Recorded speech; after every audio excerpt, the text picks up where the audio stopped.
Today is January 9th, 2026. And, well, something just happened that dramatically shifts the picture of global security. A really dramatic shift. We're talking about a devastating, high-speed Russian missile strike just before midnight on January 8th. The target was Lviv. Western Ukraine. Yeah. So a strategic hub and dangerously close to the EU border. Exactly.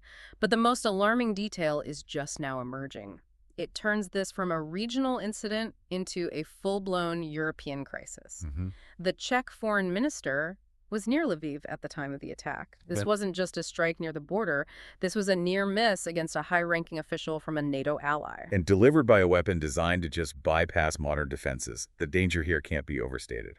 Subscribe to Defense Reports, your go-to source for timely, in-depth military and defense reports. I'm Alex. Join me with Arya in the latest deep dive for a sharp, no-nonsense breakdown of the latest in global defense news, military technology, and strategic developments. And today we're going to cover the terrifying capabilities of Russia's new Oreshnik missile. We'll look at how its speed completely changes the defensive calculus for Europe. And we'll explore why the Czech Republic, a small but fiercely committed ally, now finds itself standing right in the crosshairs.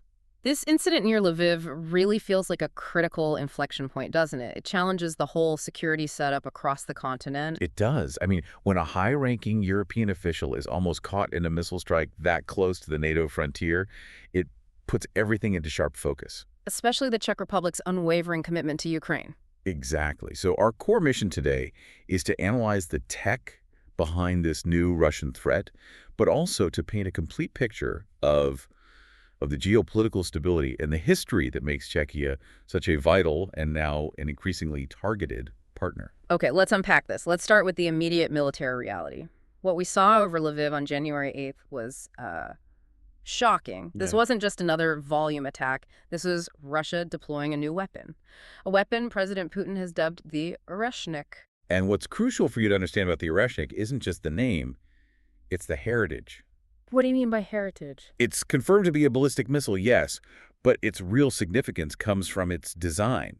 Yeah. It's modeled on Cold War-era intercontinental ballistic missiles, ICBMs. So systems built for deep penetration and nuclear delivery, even if this payload was conventional. That's the framework. And when we talk about speed, we're talking about terrifying velocity. It was launched from the Kapustin Yar testing range in Russia. And it reached Lviv, which is right near the Polish border, in under 15 minutes. Under 15 minutes. That's almost an instantaneous strike capability. It just radically shrinks the decision-making window for anyone in the region. For NATO command, for the Czech foreign minister who was operating nearby, it just creates a crisis in reaction time. How so? Well, standard missile defense protocols, they rely on early detection, right? A multi-stage engagement timeline. When you shrink that flight time down to under 15 minutes, you essentially move from a strategic warning scenario to an almost tactical engagement. And that's before we even get to its other capability, the MIRV. The MIRV capability, yes. Multiple independently targetable re-entry vehicles. That's where the system really, really challenges air defenses. Okay, so explain that for us. What did those 6 rapid flashes over Lviv actually mean for Ukraine's defense systems? It means that while only one missile system was launched,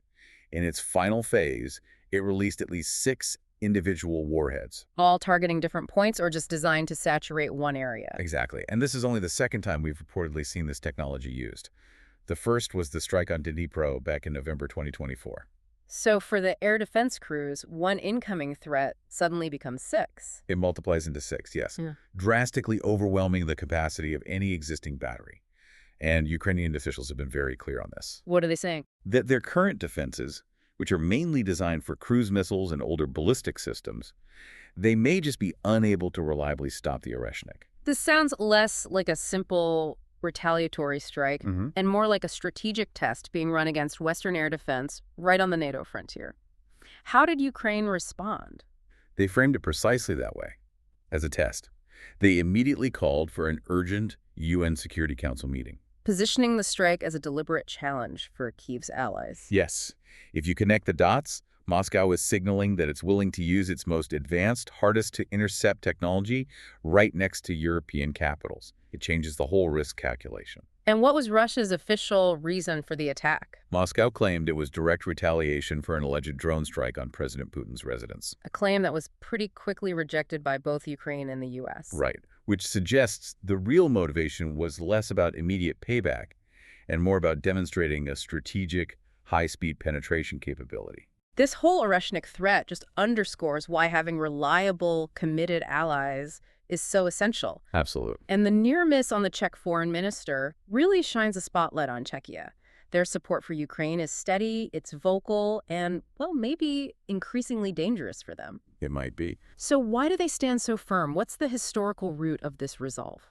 You really have to look to their history to get it.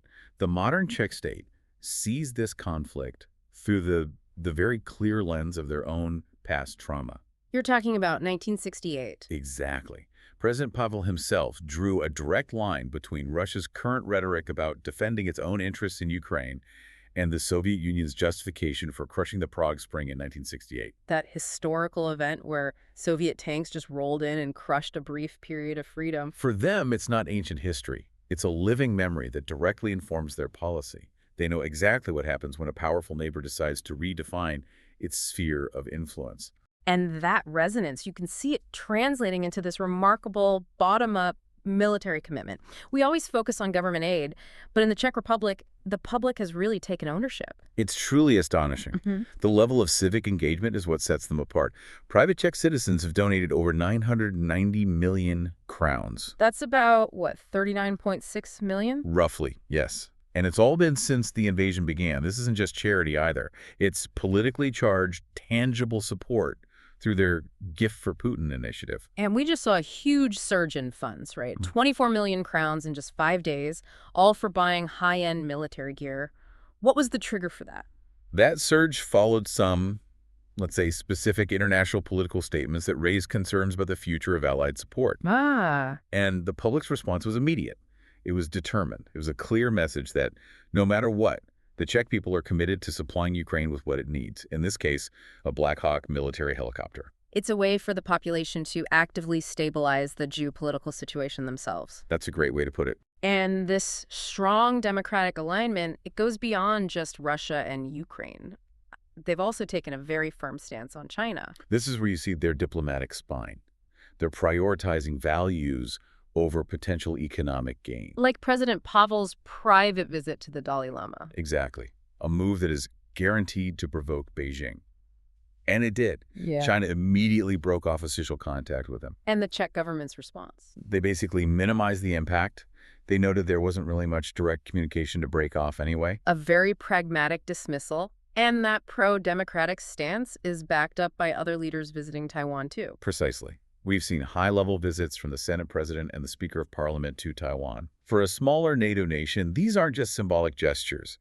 They are concrete diplomatic moves that solidify Czechia's alignments and tell their allies, we are a trustworthy, predictable partner. Of course, geopolitical commitment like that requires a strong foundation at home. So let's pivot to Czechia's domestic resilience. They're showing remarkable economic stability, which is really the bedrock of their ability to support Ukraine and act as a reliable NATO ally. They're outperforming a lot of their peers.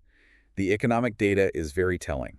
Their GDP per capita hit 91% of the EU average in 2023. And the unemployment rate is the lowest in the entire EU. It's staggering, just 2.6%. This is a country with high employment and stability, and it's driven mostly by private consumption.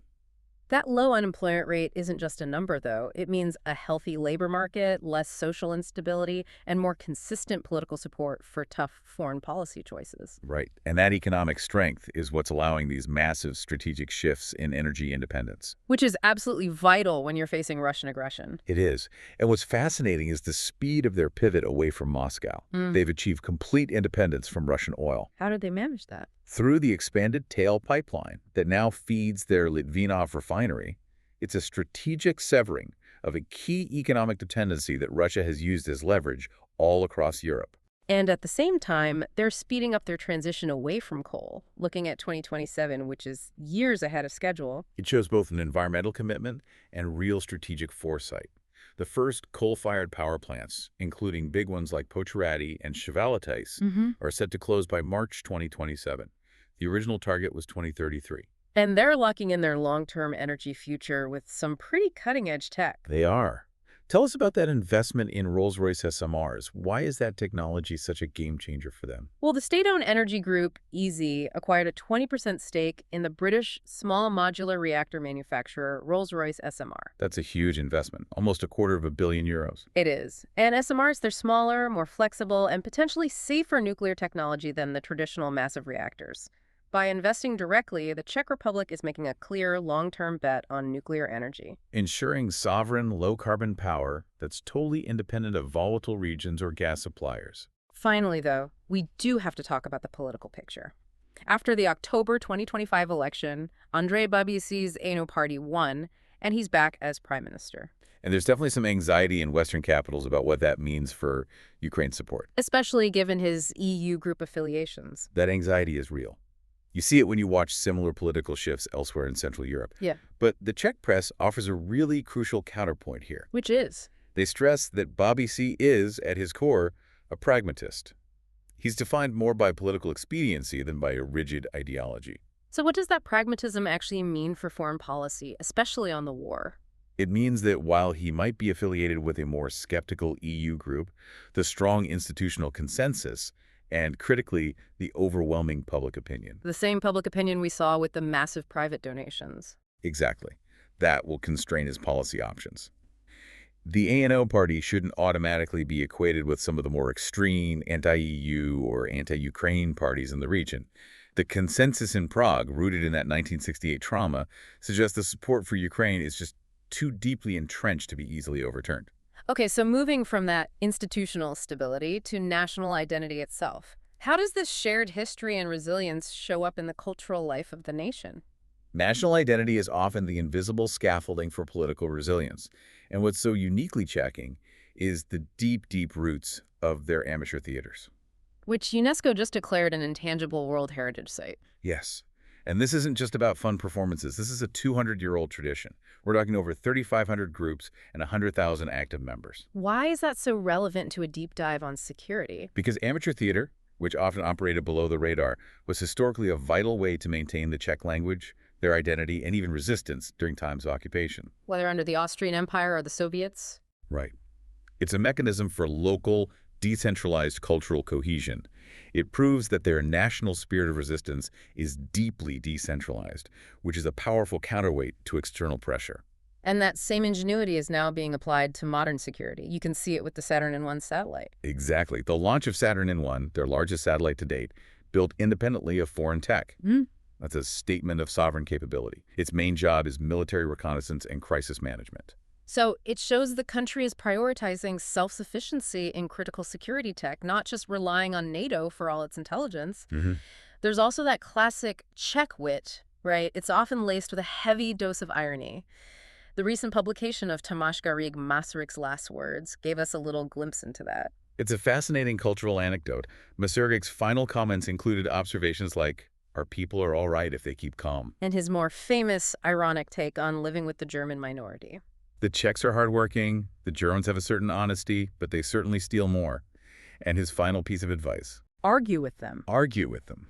It's a mandate for active engagement, for intellectual rigor, which may be the best defense against propaganda. And finally, let's look at the efforts they're making to strengthen their regions by reversing brain drain. This is a critical domestic security issue. The exodus of well-trained specialists can weaken a nation long-term. So what are they doing? Cities like the spa town of Teplis are trying to reverse it. They're offering substantial scholarships, about 4,167 annually, to specialists who come back after their studies and commit to staying local. So it's an explicit strategy to make sure regional stability feeds back into national resilience. So if we synthesize this whole picture, we see a really complex security challenge. On one side, you have the geopolitical threat of this terrifying advanced Russian technology, the Oreshnik. Capable of reaching NATO's doorstep in minutes, saturating defenses with multiple warheads. And on the other side, you have the necessary counterweight, stable, committed allies like the Czech Republic. And Czechia's response is just. It's grounded in historical memory. It's bolstered by robust economic independence, advanced energy planning, and an unwavering public commitment to democratic values. Even when they're faced with domestic political shifts. Right. And this brings us back to the Oreshnik speed and its MIRV capability, all rooted in that Cold War ICBM architecture. Does the introduction of a high-speed, multiple warhead system like this one that cuts reaction time down to almost nothing, does it fundamentally change the calculus for European defense spending? And for its strategic posture. Is NATO now forced to pivot away from just bolstering its eastern flank and instead return to Cold War-era strategic deterrence planning? Planning built around the terrifying reality of almost zero reaction time. That's the question you really need to mull over. You've been listening to Defense Report by Alex and Arya, where we analyze the latest in military strategy, global defense, and advanced weaponry. Subscribe to Defense Reports, your go-to source for timely, in-depth military and defense reports. We'll catch you next time.